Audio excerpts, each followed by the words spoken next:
السلام علیکم ناظرین، ڈرامہ سیریل جانے جہاں آخر کار اپنے اختتام کو پہنچ چکا ہے۔ گلزیب جو کہ اپنے مرحوم شوہر عامر کو انصاف دلوانا چاہتی تھی، لیکن جب وہ پولیس اسٹیشن رپورٹ درج کروانے جاتی ہے تو تبریز کا نام سنتے ہی پولیس والے FIR کاٹنے سے صاف انکار کر دیتے ہیں اور گلزیب کو بھی دھمکی دیتے ہیں کہ بہتر یہی ہے اپنی زبان بند رکھو اور اس معاملے کو رفع دفع کر دو۔ گلزیب کو جب اندازہ ہو جاتا ہے کہ اسے صحیح طریقے سے انصاف کسی طور نہیں مل سکتا کیونکہ جن لوگوں کے خلاف وہ جا رہی ہے وہ بہت اثر و رسوخ والے ہیں، تو وہ اسی دن سوچ لیتی ہے کہ میں اپنے عامر کے قاتل کو زندہ نہیں چھوڑوں گی اور خود اپنے ہاتھوں سے اسے موت کی ابدی نیند سلا دوں گی۔ تو تبریز کی شادی والے دن وہ اسے ایمرجنسی میں ملنے کے لیے بلواتی ہے کہ تھوڑی دیر کے لیے مجھے مل جاؤ، کچھ مسئلہ ہے۔ جب تبریز وہاں پہنچتا ہے تو گلزیب بتا دیتی ہے کہ مجھے پتہ چل چکا ہے کہ میرے شوہر کا قتل کس نے کیا ہے۔ سب سے پہلے تو تبریز کو عامر کا بیگ دکھا کر کہتی ہے کہ یہ آپ کی گاڑی سے ملا ہے، آپ کا سامان ہے، کیا اسے پہچانتے ہیں؟ تبریز حیران پریشان اسے دیکھتا رہ جاتا ہے تو گلزیب خود ہی کہتی ہے کہ یقیناً پہچان لیا ہوگا آپ نے یہ بیگ بھی اور اس پر لگے خون کے داغ بھی۔ اور اس کے بعد گلزیب تبریز کو خود اپنے ہاتھوں سے مار کے اپنے آپ کو پولیس اسٹیشن گرفتاری کے لیے پیش کر دیتی ہے اور وہی بیگ اور ریوالور پولیس آفیسر کے سامنے رکھ کے کہتی ہے کہ میں تو انصاف کے دروازے پہ آئی تھی پہلے بھی یہ سب ثبوت لے کر، لیکن اس وقت آپ لوگوں نے میری رپورٹ درج کرنے سے انکار کر دیا تھا، اس لیے مجبوراً مجھے آپ کا کام خود کرنا پڑا ہے اور اپنے ہاتھوں سے اپنے شوہر کے قاتل کو ختم کر کے آ گئی ہوں، آپ لوگ مجھے گرفتار کر سکتے ہیں۔ پولیس گلزیب کو گرفتار کرنے کے بعد تبریز کے گھر جاتی ہے اور اس کے گھر والوں کو ساری حقیقت سے آگاہ کر دیتی ہے کہ تبریز کا قتل عامر کی بیوی نے کیا ہے جو کہ اب تبریز کی بیوہ ہے۔ اور یوں ساری حقیقت جان لینے کے بعد آخر کار تبریز کی تدفین بھی ہو جاتی ہے، لیکن تبریز کے قتل کے بعد کشور بیگم تو بالکل گمسم ہو جاتی ہیں اور ساکت حالت میں اپنے کمرے میں خود کو بند کر لیتی ہیں، کیونکہ اسے آج یہی لگتا ہے کہ جیسے وہ اپنا سب کچھ ہار گئی ہے۔ افسوس کے لیے لوگ آ جا رہے ہوتے ہیں لیکن کشور بیگم کو تو کوئی ہوش ہی نہیں ہوتا۔ جب سب لوگ واپس چلے جاتے ہیں تو شہرام اپنی سوتیلی ماں کے پاس آتا ہے، حالانکہ شہرام ہمیشہ اسے امی جان کہہ کے پکارتا رہا، لیکن اس عورت نے شہرام کے لیے ہمیشہ اپنے دل میں سوتیلا پن رکھا۔ شہرام جب کشور بیگم کے پاس آ کر بیٹھتا ہے تو وہ خود ہی ساری حقیقت شہرام کے سامنے بولتی چلی جاتی ہے اور اسے بتاتی ہے کہ میں نے ہمیشہ فرق پیدا کرنے کی کوشش کی، بالآخر آج سوتیلے اور سگے کی جنگ ختم ہو گئی، آج ہم دونوں برابر ہو گئے کیونکہ تم بھی اپنوں کو کھو چکے ہو اور میں نے بھی اپنوں کو کھو دیا ہے۔ یہ سب سننے کے بعد شہرام بھی اپنے دل کی بات کشور بیگم کے سامنے کہہ ہی دیتا ہے کہ آپ کی طرح کم سے کم کسی کی جان لے کر میں نے دکھاوا نہیں کیا، اور جو بات بہت عرصے سے اس کے دل میں قید تھی کشور بیگم سے کہہ دیتا ہے کہ میرے باپ کی جان آپ نے ہی لی تھی نا۔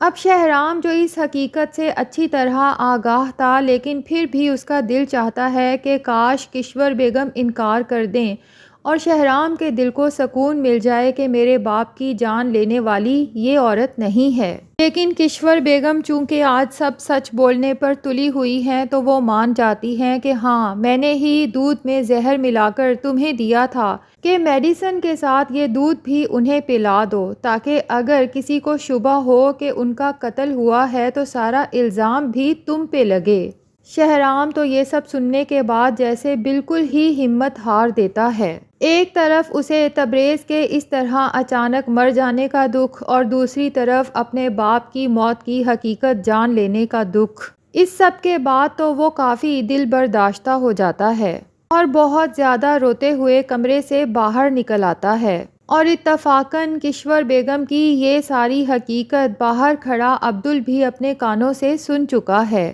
کیونکہ شہرام نے تو یہ ساری حقیقت اپنے دل میں چھپا رکھی تھی، وہ تو شاید عبدل کو اس ساری حقیقت سے کبھی بھی آگاہ نہ کرتا۔ کیونکہ وہ نہیں چاہتا تھا کہ عبدل کے دل میں اپنی ماں کے لیے ذرا برابر بھی کوئی فرق آئے، لیکن آج عبدل کا بھروسہ بھی اپنی ماں سے اٹھ چکا ہے کہ میرے باپ کو قتل کرنے والی یہی میری ماں ہے۔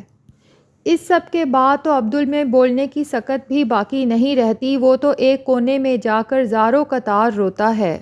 پھر یوں ہی وقت گزرتا جاتا ہے اور کہتے ہیں کہ وقت بہت بڑا مرہم ہے۔ تبریز کے ساتھ تو جو کچھ بھی ہوا وہ اس کے اپنے کرتوتوں کی وجہ سے ہوا، لیکن اپنے باپ کے اس طرح جانے کا دکھ نہ صرف شہرام کو ہے بلکہ عبدل کو بھی بہت زیادہ ہے۔ بہرحال وقت گزرنے کے ساتھ ساتھ زندگی اپنی روٹین پر آ جاتی ہے۔ عبدل اسی طرح سے اپنی فیکٹری سنبھالنا شروع کر دیتا ہے، لیکن عبدل اور شہرام دونوں ہی لگتا ہے کہ اب اس حویلی سے ہمیشہ کے لیے چلے جائیں گے۔ دوسری طرف عالیہ کے والد جو کہ شہرام کے خونی دشمن بنے بیٹھے تھے، بالآخر انہیں بھی عقل آ ہی جاتی ہے۔ اب وہ شہرام کے محافظ بن کے کبیر اور اس کے والد کو گاؤں سے روانہ کر دیتے ہیں،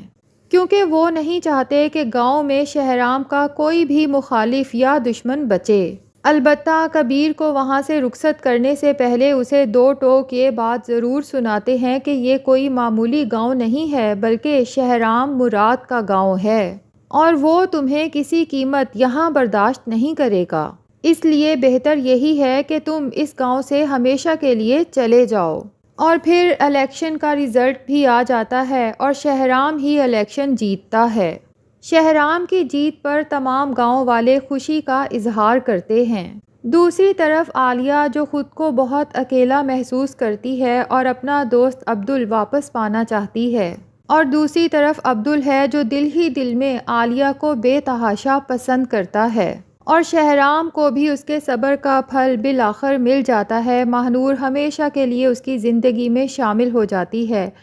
اب جب یہ دونوں ماہنور کے پیرنٹ سے ملنے جاتے ہیں تو ماہنور کے فادر کہتے ہیں کہ انسان کے اوپر کبھی کبھی ایسا وقت بھی آتا ہے کہ الفاظ اس کا ساتھ چھوڑ دیتے ہیں۔ بہرحال زندگی دھوپ چھاؤں کا نام ہے، کبھی دھوپ آئے یا چھاؤں آئے، بس ایک دوسرے کا ہاتھ ہمیشہ تھامے رکھنا۔ ابھی شہرام ماہنور کے گھر بیٹھا ہی ہوتا ہے کہ ملازم کی کال آ جاتی ہے کہ بیگم صاحبہ کہیں چلی گئی ہیں۔ شہرام بہت حیران ہوتا ہے کہ ایسے کیسے چلی گئیں۔ جیسے ہی وہ حویلی جانے کے لیے اٹھتا ہے تو ماہنور کہتی ہے کہ میں بھی آپ کے ساتھ چلوں گی۔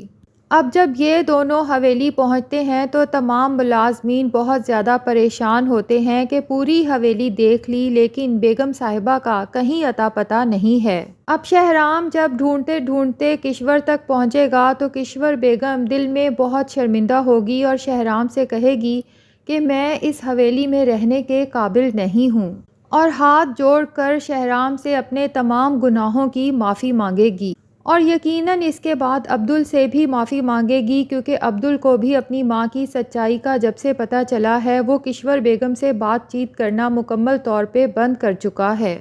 اب ممکن ہے کہ دونوں بیٹے اپنی ماں کو معاف کر کے حویلی میں واپس آ جائیں، لیکن ناظرین یہ بھی ہو سکتا ہے کہ کشور بیگم مارے شرمندگی کے زہر کھا کے خود ہی مر چکی ہو۔ بہرحال اب چونکہ عالیہ اور عبدل ایک دوسرے کو پسند کرتے ہیں تو لگتا یہی ہے کہ ڈرامے کے اینڈ پہ ان دونوں کی بھی شادی ہو جائے گی، اور اس کے بعد یقیناً شہرام، ماہنور، عبدل اور عالیہ سب مل کے گاؤں کے لوگوں کی خدمت کے لیے اپنی زندگی وقف کر دیں گے، اور مراد شاہ کی خواہش کے مطابق اس گاؤں کو ایک ترقی یافتہ گاؤں میں بدل دیں گے۔ تو ناظرین کس کس کو انتظار ہے ڈرامے کی لاسٹ ایپیسوڈ کا، اور کون اداس ہے ڈرامے کا اینڈ ہونے پر، کمنٹ سیکشن میں ضرور بتائیں، اور اگر ہمارے چینل پہ نئے ہیں تو پلیز چینل کو بھی سبسکرائب کر لیں۔